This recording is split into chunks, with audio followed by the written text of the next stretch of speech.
March of 1943. So again, this is our CMP Cedar, the Canadian-made Chevrolet truck in African campaign camouflage. So the Polish forces that formed in Middle East eventually grew to a 2-division and armored brigade Polish 2nd Corps. So Polish 2nd Corps landed on the Italian campaign early in the winter of 1944, in early 1944, and one of their principal achievements was breaking of the German Gothic line south of Rome. So Germans impeded Allied advance through the mountain range south of Rome. That engagement lasted for over 5 months. Extremely bloody engagement that was fought by American forces, Australian, New Zealanders, French, and actual Italian co-belligerent forces. The eventual breakout happened in May 18th, with the Battle of Monte Cassino. The pivotal battle opened the way to Rome and breaking of Allied forces with the besieged Enzio bridgehead.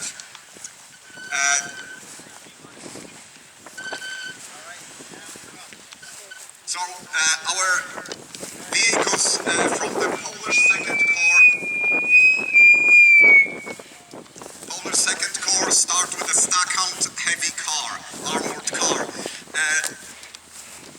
American-made GM product rejected by US forces as being too big and too expensive. Nevertheless, British loved their armored cars.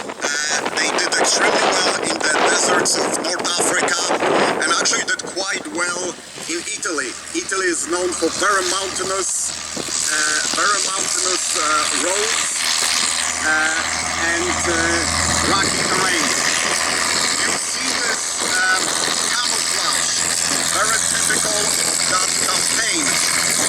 Vehicles are painted in sand with disruptive either black, green or brown patches that help these vehicles to blend in with southern Italian terrain. Southern Italy is not what you might expect or might know from northern Italy. It's more prairie-like, more Arizona or New Mexico. That's why vehicles that were used in those regions had that camouflage. So the Stackhound just drove past us. This is a heavy armored car, basically a tank on wheels. It's got a turret very similar to General Grant, or rather a turret from an early American medium tank. It's got a 37mm gun, which was marginally useful against German tanks, but quite effective to fight soft targets such as encampments, bunkers, or German soft skin vehicles. Okay, next one, go. The next vehicle is the Otter armored car. Again, a Canadian-built Otter armored car used for reconnaissance and used by the Polish reconnaissance unit in the Italian campaign. Following that is the Fox. We have Canada Fox armored car. Again, built in Canada for Canadian reconnaissance unit. And following it is the M3A1 American-made scout car. All of these vehicles have something in common. They were discarded by their original users as relatively ineffective.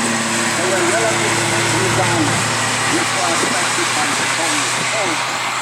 Again, M3A1 scout car used as personnel carrier or specialty ambulance transport.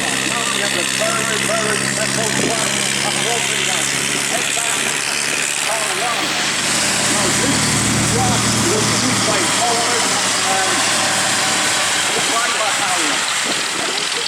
remarkable about that they had the bear, Wojciech the bear, the Polish bear as the master. You can see that emblem painted on the roof. Now, the last vehicle is the Mac and Cole.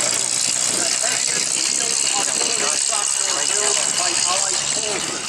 It was designed to tow the long ton, the 155 and 203mm long ton heavy artillery, also used by the Polish forces. That sound is passing out fire again.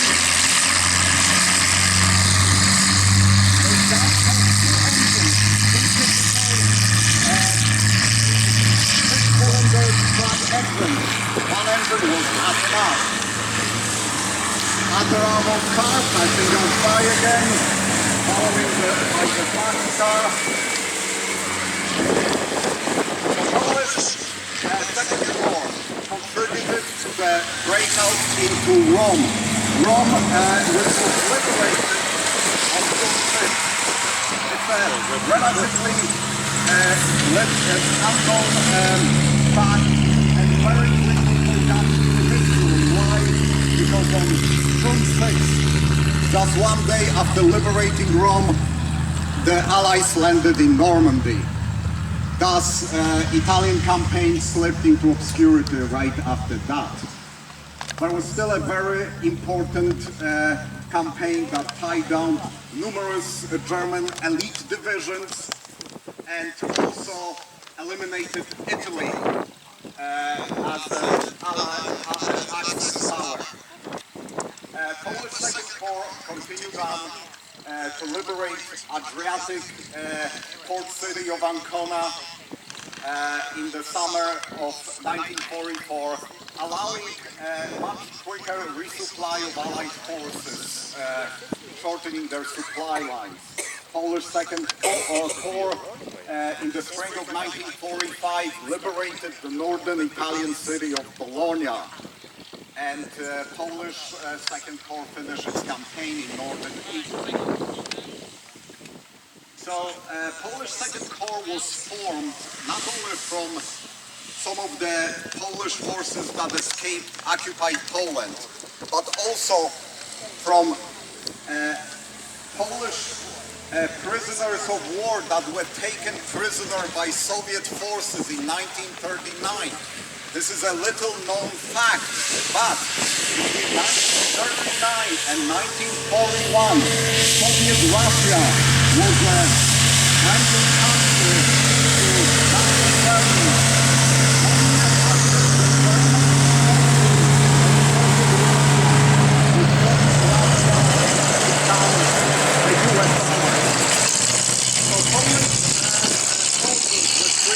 Prisoners of war, over 2 million of them were in prison. Only after the German invasion,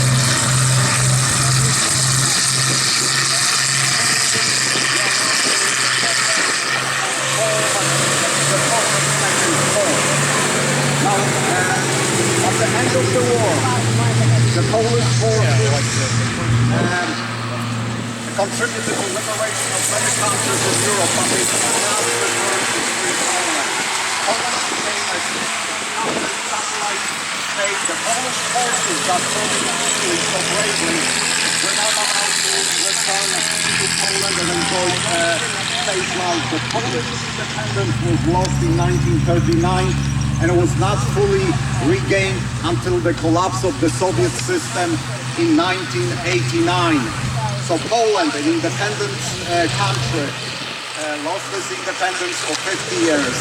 It's very much a cautionary tale which brings very good things. There is, for example, the nation of Ukraine, which is not alone with the people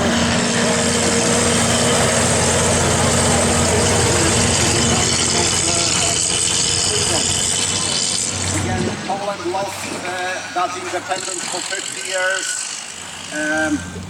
for many reasons.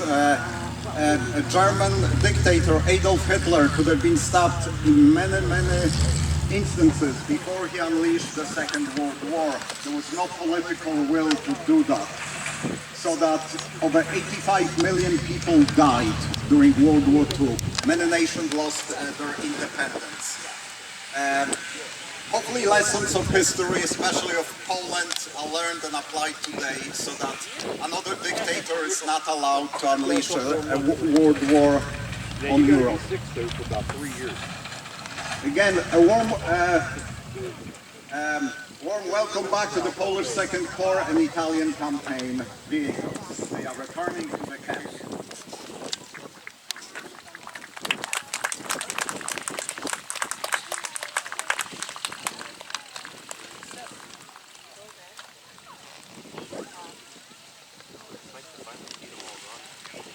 In the camp, in our Italian camp, we have also artillery pieces, typical of Allied British forces and Commonwealth forces onto which Polish corps was attached to. On the very right, just between the fax and the armored car, we have a 6-pounder anti-tank gun. That's that very green gun that's being passed down by the other armored car now. That was the principal infantry support anti-tank gun. Further on, to the left of us, Stackham, that was parked, we have a 25-pounder British field artillery howitzer with a limber. That was the principal light artillery piece of British Army. And further out, that big artillery piece is the British 5.5-inch medium gun howitzer. All the guns have ammunition and all the supplies, all the gear that would go with them. None of our guns fire, but otherwise they are fully functional.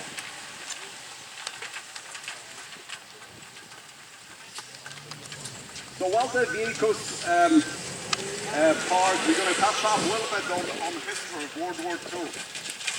Right now, today, this year, we are celebrating 80th anniversary of 1944. Probably the most critical year during World War II and for the liberation of Europe.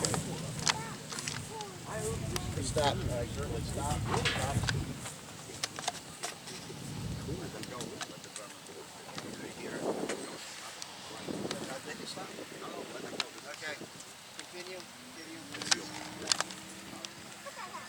Guten Abend, meine Freunde und meine Nachbarn. Ich heiße Hauptfeldwebel Rudolf Langer. Today we will be discussing some of the German vehicles that you would see that served in the Wehrmacht during World War II. The first vehicle that we have coming is a 1942 variant of the multi-versatile Kubelwagen. Kubelwagen in German means the bucket car. This car saw action on all fronts. It actually has a hole down by the doors where 2 soldiers could pick up the entire car using a pole. Extremely versatile, over 50,000 were made by force. Following the Kubelwagen, we have a series of Radschützenmänner, which are the motorcycle combat troops coming in on the Motorrad. These 3 are BMW R75 variants. Behind the motorcycle, we have a Porsche vehicle for troop movement. It was used for towing tanks and fuel stations. A Leuchtkraftwagen truck is following in closely behind. Here we have the Schützenpanzerwagen 251, which is an armored half-track.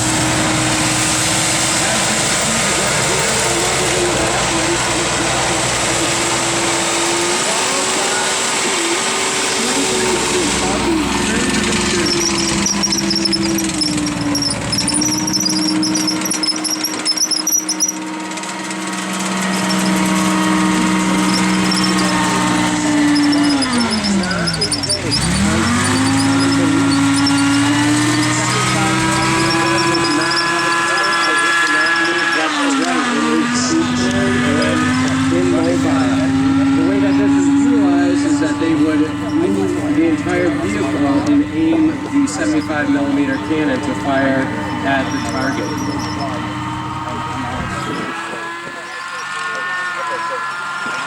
The vehicles that you can see here today are members of the division serving in the Wehrmacht. They were part of the army. They served the majority of their time on the Eastern Front in Russia. They were known as the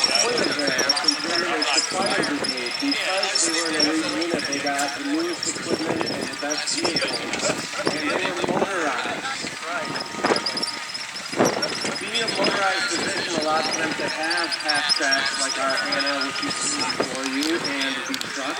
So the troops were rushed up and down the entire eastern front, trying to plug the holes of the defensive lines as the Russian offensive pressed forward.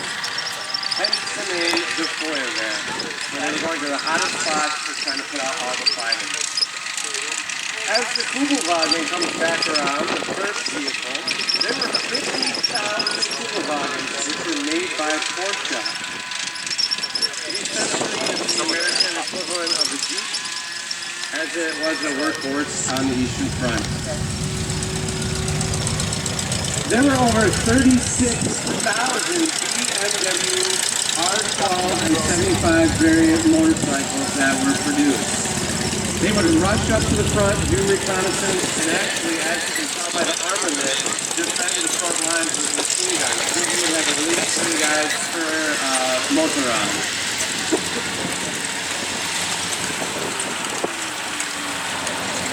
For our trucks, some were made by Volvo and even Ford, as Ford had several companies in Europe where they could produce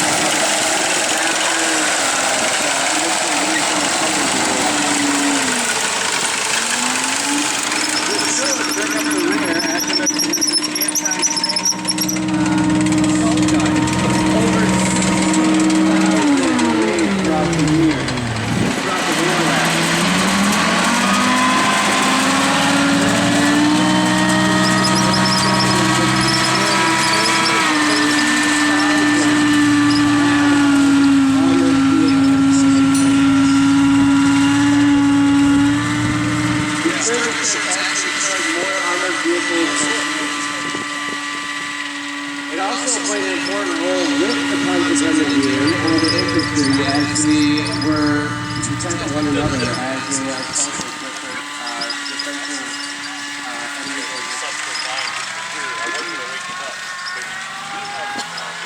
and that's another reason why the half-track, the Chieftain Panzergrenadier Anna, the second to last vehicle, is so important. Because of its 30 to 40 millimeter armored coating, the infantry would load up in the rear of the half-track, be driven into the middle of battle and offload, so they could get closer to the enemy lines. You can cram about 10 to 12 Deutsche Soldaten or German soldiers into the half-track, and as you can see from the silhouette as it goes by the field there are 2 MG-42 machine guns, one in the front, one in the rear. They also were equipped with 2 MG-40 machine controllers for close combat defense.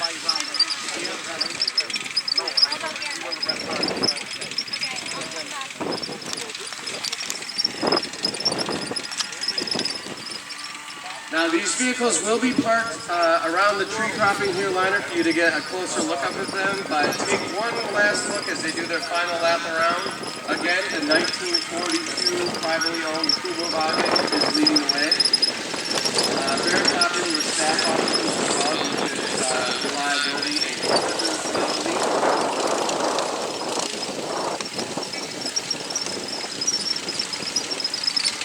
Followed by the Trabschützen or the Motorrad, as you can see they're laid down in firearms and equipment.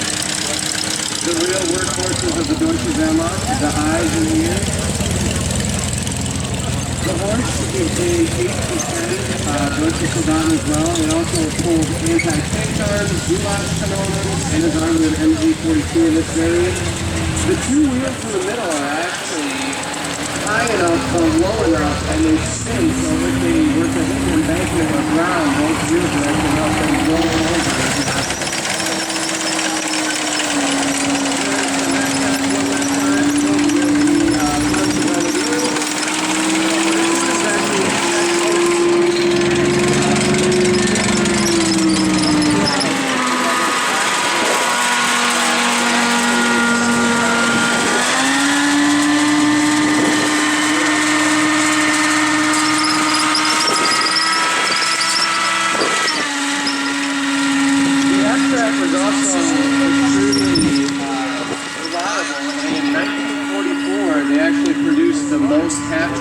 during that year, as they knew, due to the armor and due to its versatility, that they were very beneficial to the German military, even in the years leading up toward defeat.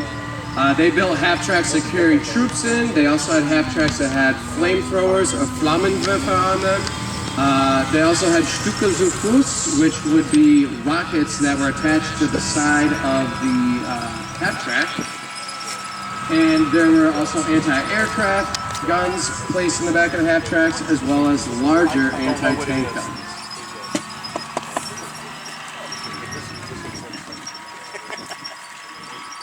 And that will do it for the German armored vehicles for today. Please come on down to the Deutsche Stadtlager around the tree line here. We'd be happy to give you a closer look, as well as answer any questions that you have. Contrary to belief, we are very friendly. Tschüss and bis später. Danke schön, danke schön. So there is a very interesting narrative that pertains to Polish and German forces. It's a problematic theme that is seldom discussed among the winners of Second World War. Poland was one of these nations. A lot of Polish citizens were forcefully impressed into German service. And especially during the African campaign, German POWs were filtered out in British POW camps, and those that were found to be ethnic Poles actually were enlisted into the Polish army. These armies totaled the Second Corps that fought in Italy, and another division that fought during the Normandy campaign. We'll discuss that later. Ironically, some of the Polish combatants received pensions, post-war pensions, from their service in Commonwealth forces, Polish, British forces, and from the German government. Again, a lesser-known fact, very problematic as far as discussions.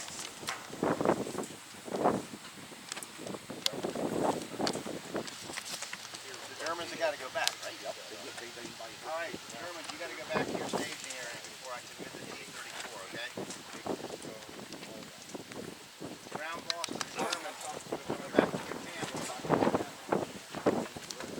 Yes, yes. I can't have the T-34 move until you're back. All right?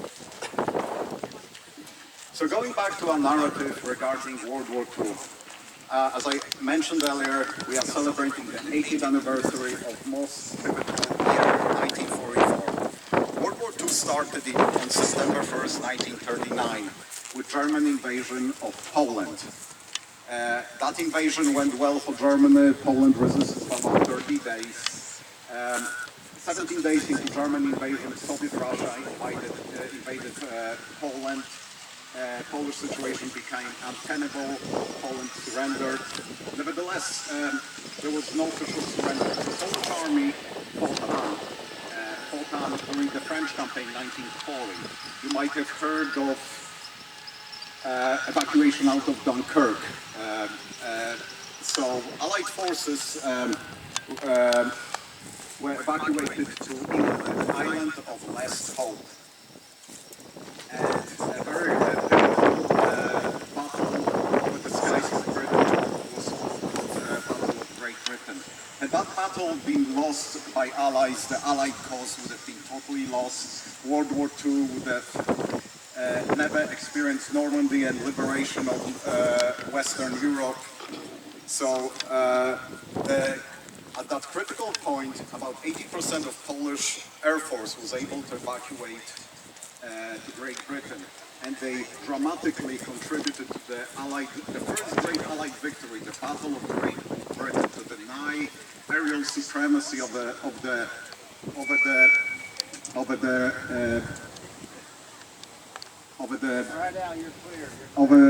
British Channel.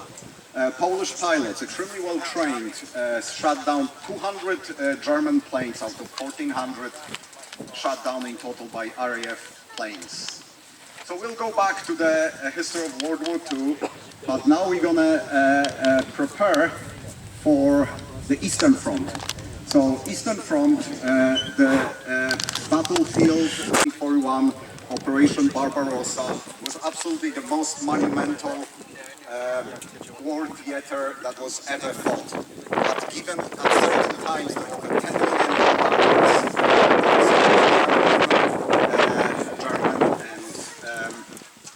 German and Russian combatants. There were other minor allies such as Romania, Bulgaria. Italy sent troops into Italy. There were volunteer regiments from Denmark, from Belgium, on the German side, but also Allied forces had their presence on the Eastern Front. For example, French, Normandy, Yemen fighter pilots fought alongside the Russians. The Russian campaign was absolutely the bloodiest and most merciless theater of war. Neither of the combatants were signatories to the convention that would protect the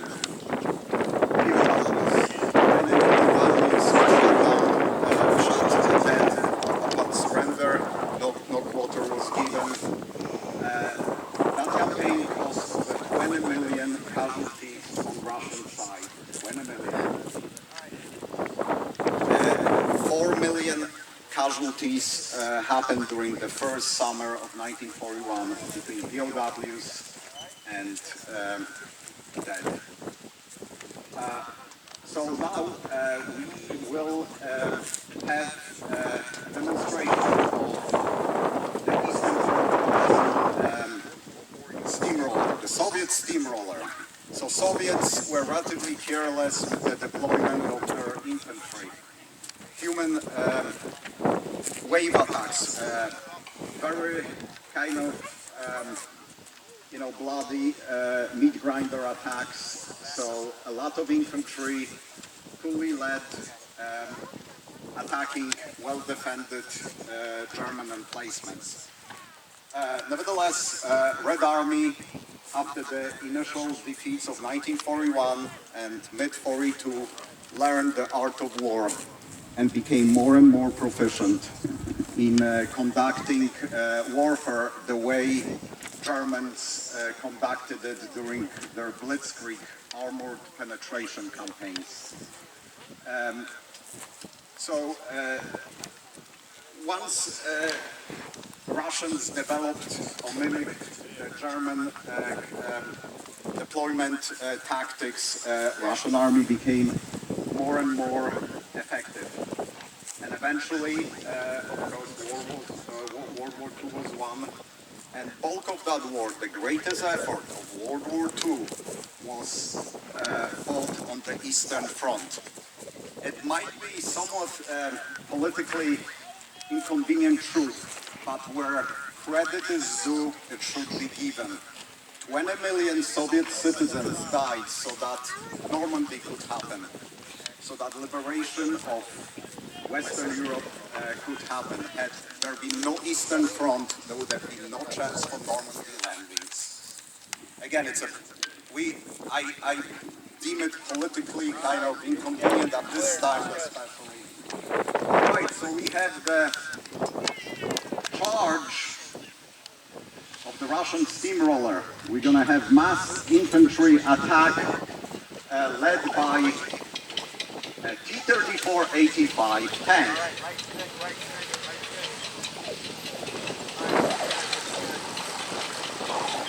There we go. So T-34 was probably the most instrumental tank ever developed.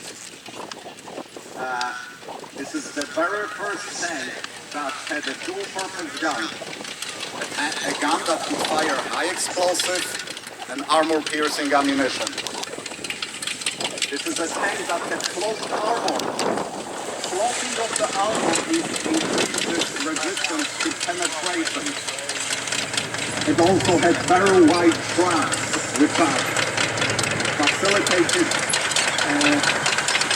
use flotation on soft, muddy terrain.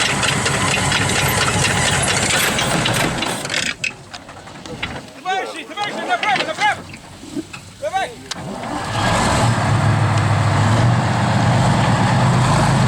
Additionally, this vehicle was equipped with a similar engine. More fuel efficient and less flammable.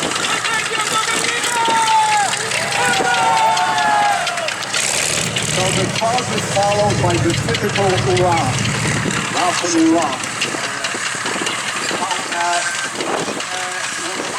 The Russian town is USA Studebaker USA. Why would there be an American flag on Russian front? Well, Russians would not win their war had it not been for the support of their allies, of the British and American industry. American and British industry produce hundreds of thousands of tanks and trucks, along with millions of tons of other critical food supplies that contributed to Soviet victory on the Eastern Front.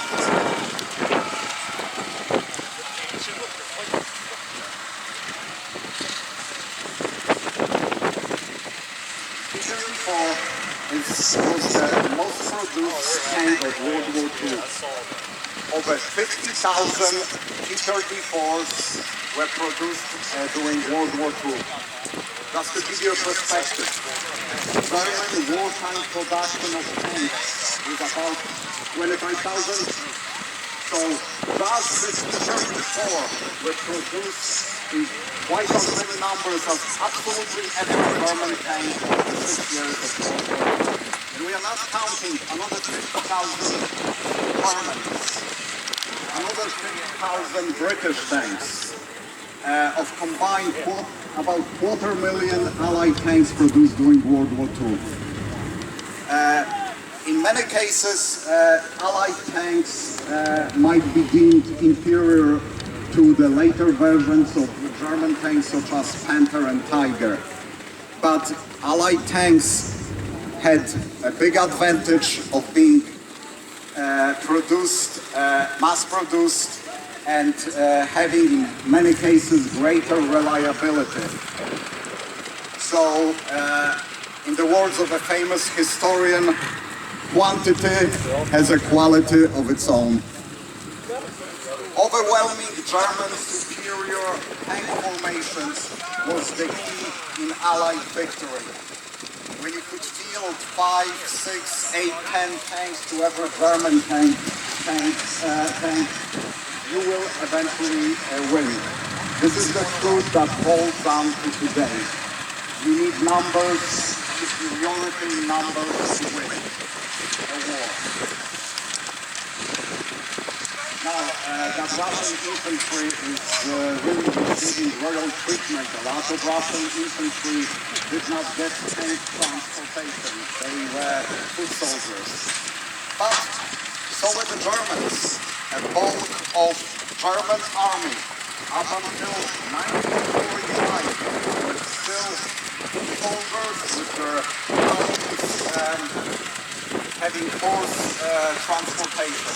That was true for the Russian army, that was true for the German army.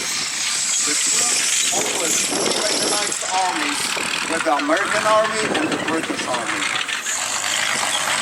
Now, having horse transport might not be as big a detriment as you might think.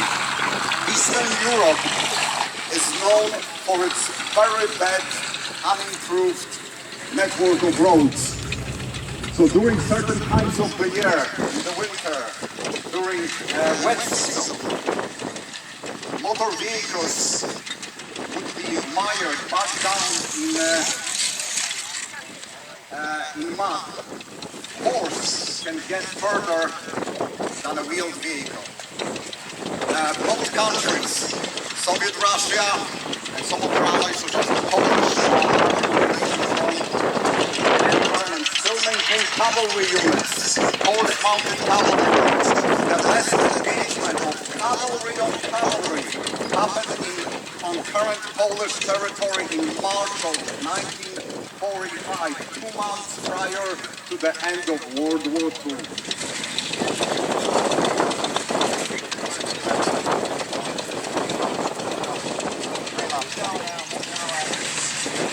The Polish army formed also as an ally to Soviet Russia. As I mentioned earlier, Soviet Russia invaded Poland. So Soviet Russia became a nominal enemy of Poland and also a historic enemy of Poland. Soviet Russia actively worked to obliterate Polish state over 200 years prior to World War II.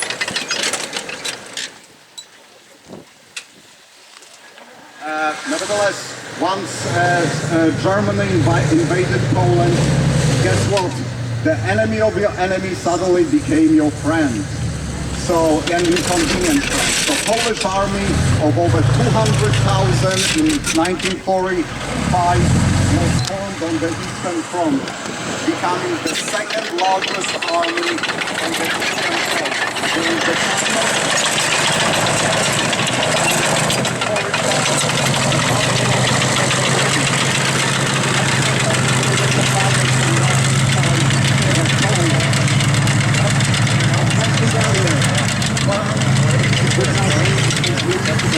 to the Polish nation, as the Polish nation became a satellite state of the Soviet bloc. Last but not least, it's the gas utility vehicle, very similar to an American Jeep. We jokingly call it the Jeepski. It's a domestically built gas vehicle with components from Ford motor cars. Very capable on its own, well suited for the Eastern Front. And we do have an officer there sitting.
But I don't think it's not starting. If it's spinning and not starting, so you're getting nothing on the starter.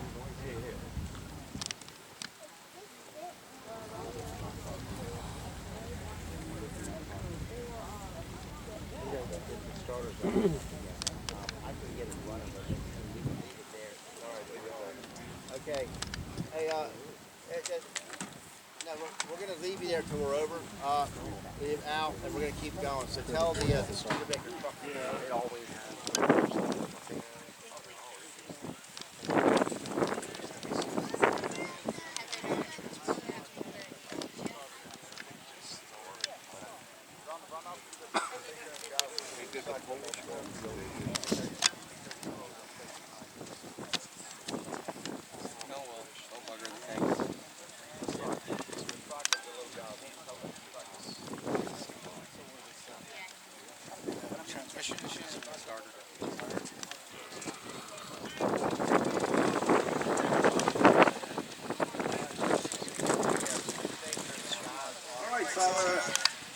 Russian column is returning back to their encampment. We'll wait for a few more minutes. The T-34 might remain there as a static display for now.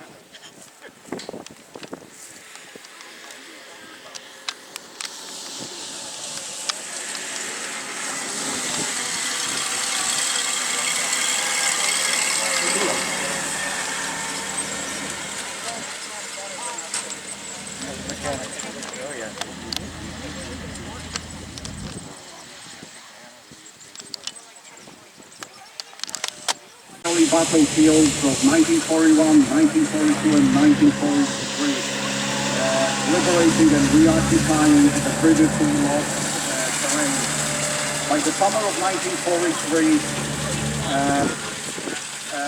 Germans for the first time met with Soviet action that equaled their own action at the Kursk battle, the greatest tank battle of World War II.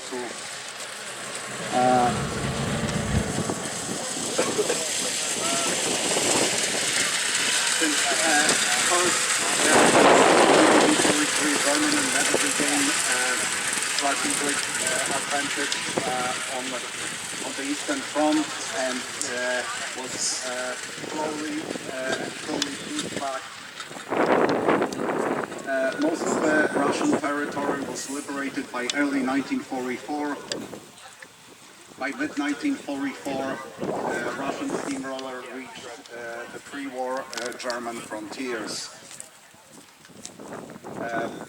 Russian occupation was relatively brutal as far as captured German POWs, but by no means as brutal as the German treatment of Russian prisoners.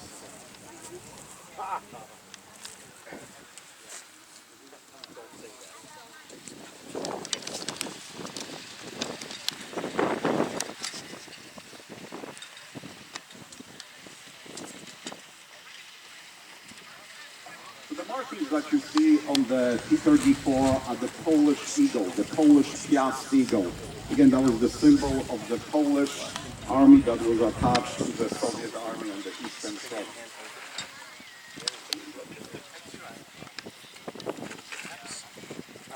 When you visit the Russian camp behind that wood line, you will see several artillery pieces.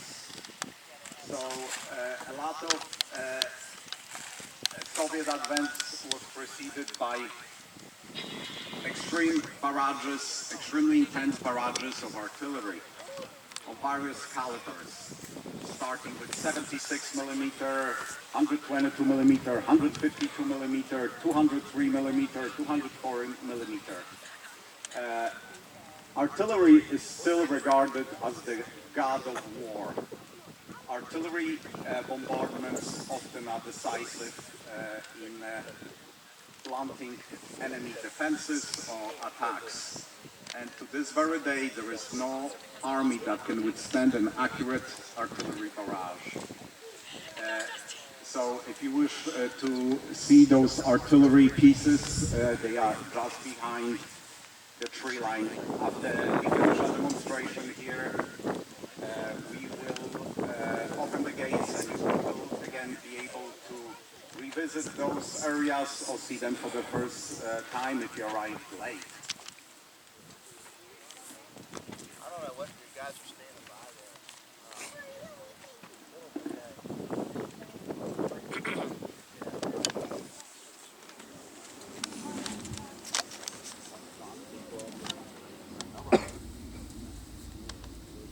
Your phone's right on the table.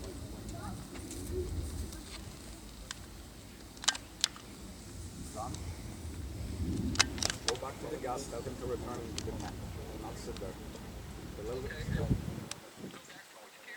Russian camp. There is a jeep sitting out. You need to return. You're going to have to go to your next one, so we're just going to, this T-34 can be a static.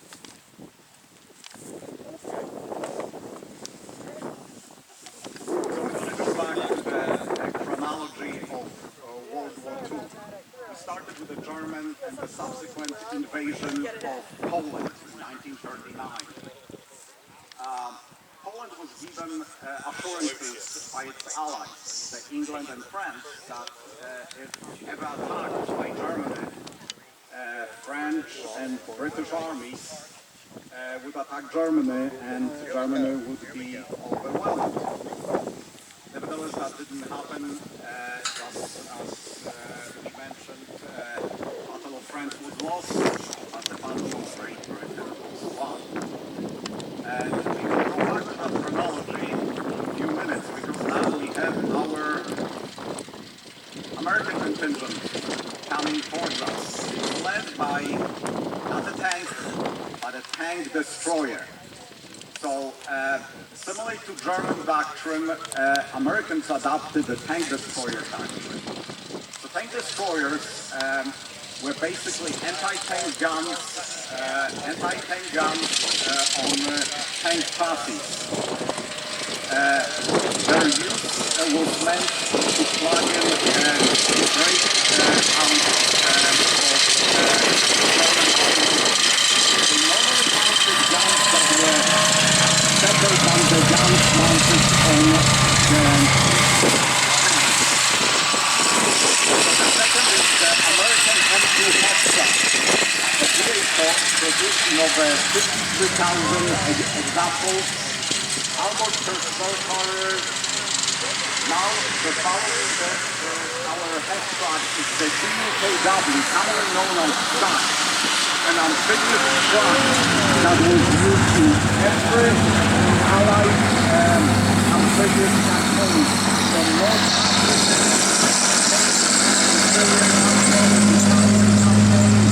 the D-Day landing, as well as the Pacific campaign. Closing the ranks on our American campaign is one of those unsung heroes of the war effort, the tactical support vehicle, a heavy recovery vehicle, a war-glass France. Keep in mind, vehicles are as good as the mechanics that keep them going. So, going back to our helicopters and launching us, this is still the fastest armored vehicle ever built. It has a very powerful 400 horsepower regular but it's operated on a chassis that weighs almost 80 tons. So its armor was sacrificed for its speed. These vehicles, before they were governed to go only at 55 miles an hour, were clocked at 78 miles an hour on a racetrack in Detroit. If you were wondering, American vehicles use gas. Very few vehicles, if any, American wartime vehicles were equipped with diesel engines.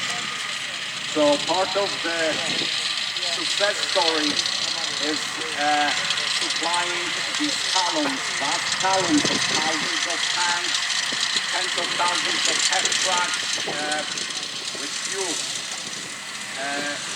That's why it was so critical for Allies to capture ports. Allies struggled with that.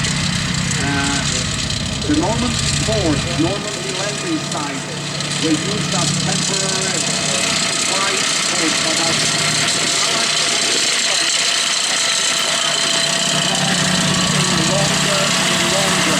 It was known that every gallon of fuel supplied to the front line into Italy or on Holland might have cost 4, 5, 6, or maybe even 8 gallons of fuel during transportation of that fuel. Allied advance Germany, because of that, was slowed down greatly until the capture of the port of Antwerp in December of 1944.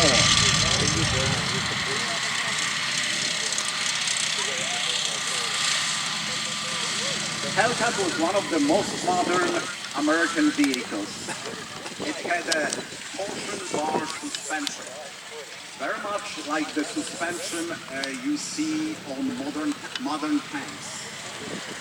Head truck, compared to the German head truck that passed us by fuel, were mass-produced in Poland prior to World War II. The Polish four-door sedan, a motorized gun tractor, as well as a motorized Polish pickup. Now the last vehicle is the granddaddy of every head truck. Granddaddy of the German head truck, the granddaddy of the American head truck. So head trucks were developed for the Grand Tsar of Russia, Nicholas II, by the name Alphonse He built them as toys, as means to move the Tsar over deep snow or mud in pre-World War I Russia. Only between the wars did the concept of half-track gain traction, becoming probably the most numerous infantry transport vehicles of World War II. Now, this column is representative of a special unit of the Polish army, called the 2nd Cavalry Brigade. This was the only This is the only Polish unit that fought motorized German Wehrmacht columns on its own terms. It could outrun German Wehrmacht columns and fight very skillful rear guard delaying actions. The 10th Cavalry Brigade fought along the southern front, Polish front, contributing greatly to keeping the borders with Romania open, so that many Polish military personnel could escape, including 80% of the Polish Air Force. And again, that became so critical during the Battle of Great Britain. Now, this unit, this personnel crossing to Romanian territory and eventually filter out to France, where it participated in the failed French campaign of 1940. And that core personnel of the Polish 10th Cavalry Brigade escaped to the island of West Hope, to Great Britain, forming the 1st Polish Armored Division. A division based on the British division that had over 300 tanks and 15,000 personnel in total. Polish 1st Armored Division landed on Normandy beaches 48 days after D-Day, and they participated at the end stages of the Normandy campaign at the Falaise Gap. So 2 months into Normandy campaign, in August of 1944, Operation Cobra commenced by American forces, which initiated surrounding of German forces in Normandy. That was the southern drive. The northern drive was led by British and the 1st Canadian Army. The Polish 1st Armored Division was attached to the Canadian Army and was the westernmost part of the pincer that closed the German escape routes at the Falaise Gap. Engagement at the Falaise Gap was extremely fierce. The Polish division inserted itself into a narrow 3-kilometer, 2-mile wide gap through which German forces were escaping Normandy. So to a point where escaping Germans surrounded elements of the Polish Armored Division. Polish forward observers were calling fire mission, artillery fire mission, in front of their positions, in the rear of their positions, to the left of their positions, and to the right of their positions. This engagement lasted 3 days. Polish Armored Division held its high ground overlooking German escape route, and it prevented a wholesale German escape out of Normandy. The Falaise Gap ended with 10,000 German dead and 50,000 prisoners. The battlefield of the Falaise Gap, the narrow stretch of that escape route, with the small German vehicles, but also with dead horse carcasses. Thousands and thousands of them. General Eisenhower, the Supreme Allied Commander, visited the Falaise Gap 2 weeks after that battle, compared to Vantis in Paris. convey the carnage in the smoldering tanks, but nothing can convey the stench that emitted from that battlefield. Polish Armored Division, after a brief respite, fought to liberate Holland. Fought in many battles there, which culminated in liberation of a large city of Breda. But liberation of that city of Breda happened with minimal collateral damage to the civilian population of the infrastructure of city of Breda. Now this was not always so with Allied liberation of French or Dutch territory. In many cases, Allied advance was preceded by aerial bombing, carpet bombing, and very severe artillery barrages, resulting in obliteration of French or Dutch towns and civilian casualties. So the Polish commanding general was very sensitive to that. He remembered the conflict of German army in Poland, the extreme casualties sustained by Polish civilians. He was very sensitive to that, and he avoided that in liberating of city of Breda. So Polish Armored Division fought through Belgium, through Holland, ending up in northern German port city of Wilhelmshaven. So Wilhelmshaven had a large naval base, famous for staging early U-boat or U-boat raids, German submarine raids into the Atlantic Ocean before the capture of German ports, Atlantic ports. So the Polish emblem of the Polish Armored Division was the Wing Hussar. So Wing Hussars were Polish elite cavalry that achieved their greatest fate in 1683 when they contributed to the defeat of the Ottoman Turks at the gates of Vienna, breaking the siege of Vienna, Austrian capital. So our charge of the Wing Hussar is led by a Polish spiritless M5 Stuart Kangaroo. Kangaroos were troop transports.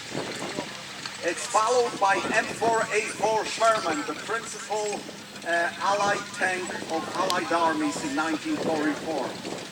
Behind that Sherman, there is a M4A1 Sherman with a 76mm gun. This is the upgunned version of the Sherman. So the 75mm LE variant of the Sherman was effective against German tanks during the African campaign, Italian campaign, but it lost its effectiveness against the German Panther and Tiger tanks. The 76mm gun, you can see the length of it, it's longer. The longer the gun, the faster the round flies out of it. And the more propellant in the casing, the faster that round travels and the more armor it can penetrate. So, that second Sherman, the long-barreled Sherman, were introduced in summer of 1944. Initially rejected by General Patton and never used during initial Normandy campaigns.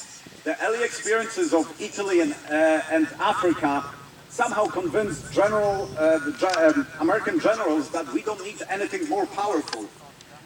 German Tiger tanks were so few that they were not considered a great threat. So American forces that landed on Normandy beaches were very surprised by the large numbers of German Tigers and Panthers, against which they did not have really an effective gun. 136 of tanks just like that were rushed into Europe to help with that Operation Cobra, breakout of Normandy, and eventually they equipped Allied units in greater numbers. Nevertheless, 75mm Shermans, the early version, was never taken out of action because the shorter-barreled Sherman had a more effective high-explosive round. Believe it or not, tanks were not designed to fight other tanks. Tanks are infantry support weapons. They are to assist the infantry in a breakthrough. Allied tanks fired 16 times more high-explosive ammunition than armor-piercing ammunition, and that even goes for the dedicated tank destroyers. The most important weapon of a tank is the machine gun. So Shermans had two 30 caliber 1919 A4 American-made machine guns. Belted ammunition, highly effective. One is on the front glacis plate of the Sherman. You can see a little muzzle and a small barrel of that 30 cal. The second 30 cal is coaxial, mounted together with the main gun. And that gun is aimed by rotating the turret.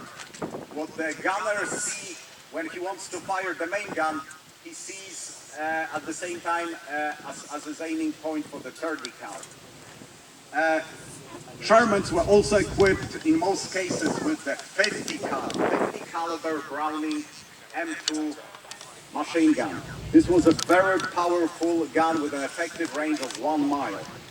Designed just after the end of World War II, this gun is used to this very day in its slightly modified variant. Sherman is the second most numerous armored tank produced by Allied countries. Nearly 50,000 of those were produced. Not only in different variants of the proper turreted Sherman, such as the Sherman 75, Sherman 76, a Sherman 105 that mounted an artillery piece, a howitzer, but also Sherman built in Canada, so-called Sexton. This is the vehicle that's moving out now. This vehicle is mounting the British 25-pounder, the same gun that's sitting way to the left in front of the Italian campaign base. Now, self-propelled artillery was important. Tanks had high-velocity, flat trajectory guns. In many cases, they could not fire in an indirect mode, in an oblique barrage, such as mortar fire. Now we have fewer reconnaissance vehicles. Fewer tanks mounting 37mm guns became relatively irrelevant late in the war, and they were converted to turret-less vehicles. Here's the M4A4. Now,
equipped with Cromwell reconnaissance vehicles. This is a tank that did not leave our field in the far of our encampment there. So German tanks, again, classic inferior to German heavy Panther and Tiger tanks. Nevertheless, they were producing much greater numbers and they were much more reliable, significantly more reliable and more serviceable.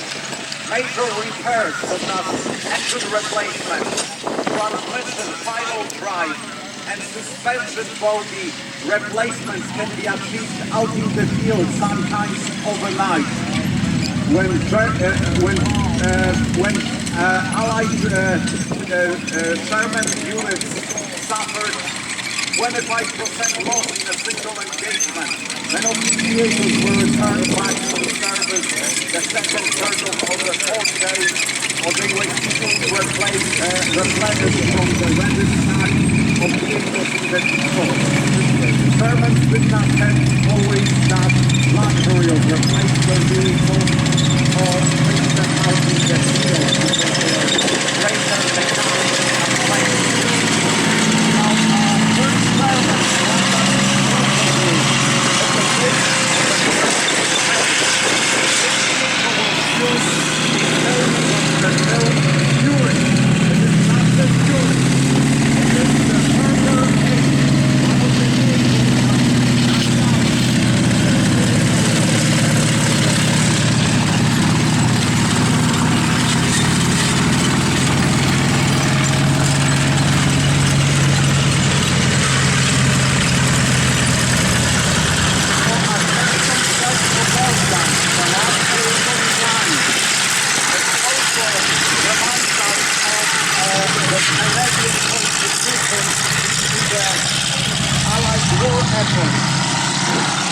North America was called the arsenal of democracy, and we cannot forget that Canada was part of that arsenal.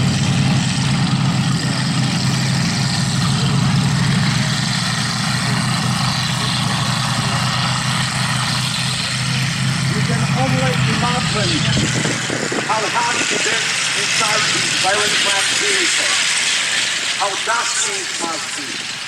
Once these vehicles enter combat, their turrets are filled with smoke and an extreme noise of, firing guns.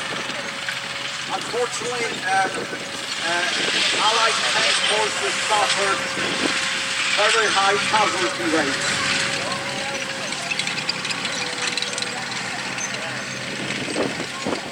One of the weaknesses of the early Sherman was dry storage of ammunition, a rectangular place well below the hull. There was an attempt to improve protection on the weaker side armor against penetration, which might result in fire of ammunition. The late version of the Sherman had its ammunition and that ammunition was surrounded by water jackets, which would flood the compartment with anti-heat and prevent fire by the ammunition.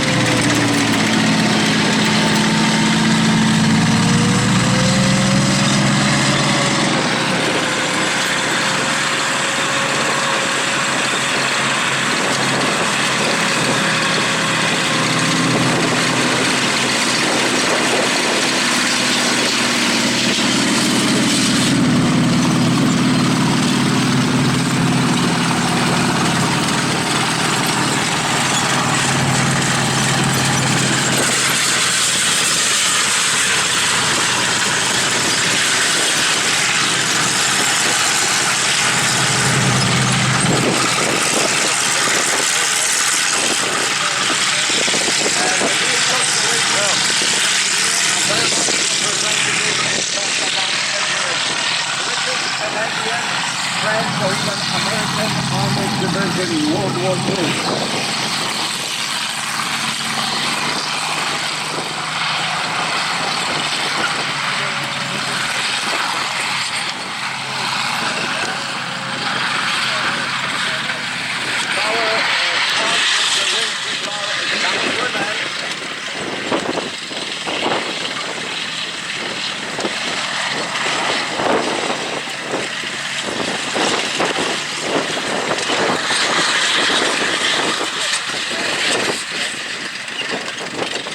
hope that everybody enjoyed our presentation of our vehicles here. To add to the realism, we had certain attrition rates, certain loss of vehicles, including that T-34. A Cromwell tank got knocked out yesterday. Thank you to our crews, with nearly 200 of reenactors. These brave souls are out there camping out in the field overnight to provide the realism of these engagements and the narrative that helps to understand what Allied forces went during World War II. Again, what happened there is one of the greatest achievements by the greatest generation that ever lived. We owe them enormous gratitude. What we take for granted, our freedom, our democracy, people of Western Europe, Central Europe, might take it for granted, but that was won through the blood and efforts of that greatest generation that ever lived. Again, if you ever have a chance to talk to a World War II veteran, take that chance. This might be one of your last chances to do so. Out of 16 million American servicemen, less than 100,000 are alive. In 5 years, you might not have a chance to talk to a World War II veteran. They are the greatest generation that ever lived. This is to their honor, to their tribute. Please preserve their memory. Thank you very much.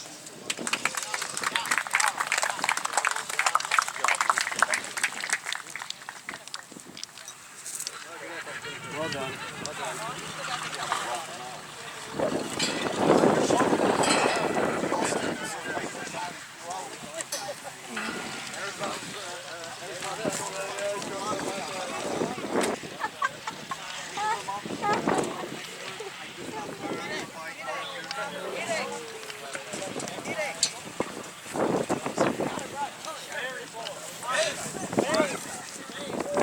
Good afternoon, everybody. We hope that you've enjoyed today's demonstration. Remember, the vehicles are being camped. We are open until 5 o'clock today.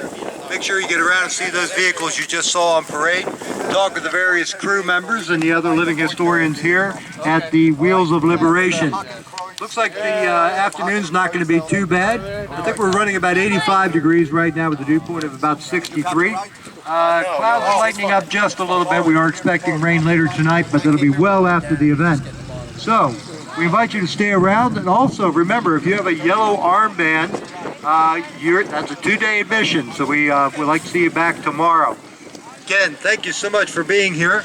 You're listening to Armed Forces Radio, broadcasting live from Adams County, Pennsylvania, going back to our special programming of World War II. It's gonna be a hallelujah day when the boys have all come home to stay, and the minion bands begin to play. We'll be dancing the victory polka, and when we lift the torch of liberty in each flagged out land across the sea, when a man can proudly say I'm free, we'll be dancing the victory polka, and we will give a mighty cheer when a regiment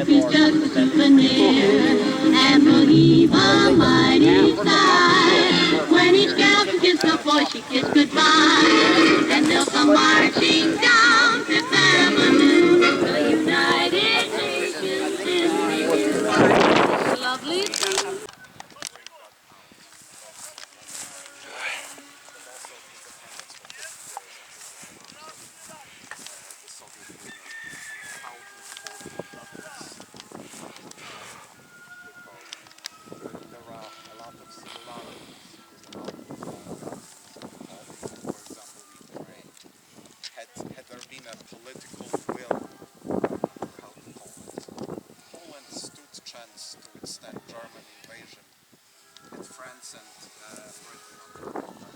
It's not political. Hitler could have been stopped in 1935 where he remilitarized the Rhine. Hitler could have been stopped where he went into Austria. Hitler could have been stopped by not giving him Czechoslovakia, but there was no political will. So hopefully the lesson is that if there is a dictator who's not stopped, who's not prevented from, his territorial ambitions, he might unleash another war. So this is probably one of the important lessons that we can teach general public, Polish experience, how it can apply today, how it can prevent another generation from going into war. And it should strike a point to the Americans. We're not talking just about the 6 million Polish, the 20 million Russian, the 80 million Chinese. We are talking about 400,000 American dead, fighting wars 3, 5, 8,000 miles away. Not a single enemy combatant landed technically on American soil, but still 400,000 Americans died. So if those lessons are not learned, there is another world war unleashed in Europe. Guess what? Another generation of Americans, maybe you even, will go to fight another war, which might be way more destructive, way more brutal. So in our opinion, history is relevant, and especially the Polish experience. So this is our goal. I hope we are like-minded, and we would like to again achieve that goal here. And again, your group is so unique and so valuable to our cause. I would really like to cultivate our cooperation. Like I said, please excuse the lack of accommodations and our inexperience, but this is our first Sunday. Okay? So, but again, thank you so very much. Thank you for being there. Thank you very much. Thank you very much. Thank you. Thank you. Thank you. Thank you. Boris, good seeing you. Thank you. Really, thank you. Couple of small questions. You know how to get hold of me. You are the group leader, right? You have my phone. Yes. Look, I've arrived. I'm official. I have a business card. So, all right. So stay in touch, please. If there's anything, if you have a presentation, let us know if you like our cooperation. If you'd like to stage something, also. Okay. We will go to the Polish festival in Częstochowa. So we will be there. We will be at the Kaniak, the D-Day in Kaniak. We will be at the Army Heritage and Educational Center. So, and again, from next year on, we hope to have at least 4 events like that here. We are thinking about the September event. We will announce it, but we gotta see how the situation in the township works out for us. September, they also have Eisenhower. The same weekend, we spoke to them. Do you do Eisenhower? Before COVID we did. Yep. They kind of became very selective. They allow, although it's 1944, they might. Yep. Because they decided to cut it up by year. So yep. So now we belong. Let us know if you attend that event.